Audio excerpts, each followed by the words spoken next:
ओडिशावासी याकू देखिबार आवश्यकता रही है, परखिबार आवश्यकता रही है। जितेबले 4.5 कोटी ओडियांकर स्वार्थ सम्मिलित विषय को विधानसभा आलोचना करने सरकार सबु प्रसंग रे राजी अछंती, सेतेबले दुई मुख्य विरोधी दल 1 नंबर एवं 2 नंबर उभय विधानसभा कार्य को व्याहत करुचंदी। जो दाबी जो प्रसंग उठाउचंदी से प्रसंग उपरे सेमानकर निजर मध्य स्थिरता नहीं। केतेबेले सार प्रसंग उठाउचंदी एवं सेतिरु विरत रहउचंदी, केतेबेले पंचायत राज विषय उठाउचंदी सेतिरु मध्य केतेबेले विरत रहउचंदी, केतेबेले सरकार को सहयोग करुचंदी केतेबेले विरोध करुचंदी।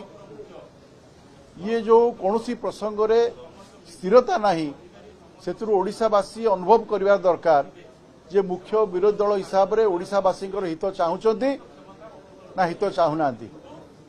द्वितीय कथा हैला जो पंचायत राज विषय रे आज से माने विधानसभा रे उठाउचंती से पंचायत राज को जदि सबुठु बेसी क्षमता किए देइची से होची मोहन माझी को सरकार, से होची भारतीय जनता पार्टी सरकार।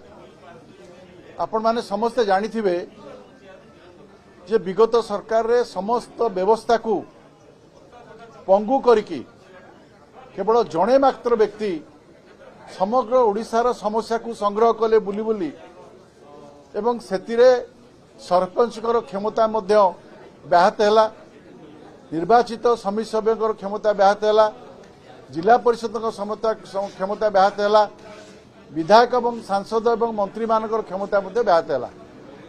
केवल जड़े योग्य व्यक्ति जी ओडिशार समस्या संग्रह करिवो एवं समाधान करिवो। आउ जते लोक निर्वाचित हेइथिले विगत सरकार रे कहार मूल्य रहु नथिला।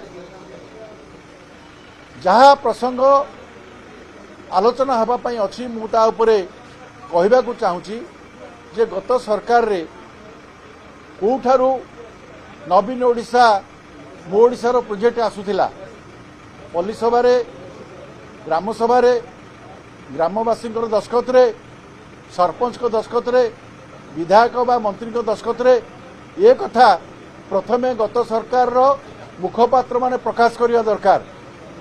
जो भले भाव रे सेमाने पंचायत राज व्यवस्था को हत्या करथिले, जो भले भाव रे सेमाने पंचायत राज व्यवस्था को भूलुंडित करथिले एवं क्षमता प्राप्त प्रतिनिधि मानक अणदेखा करथिले, अवहेला करथिले, आज भारतीय जनता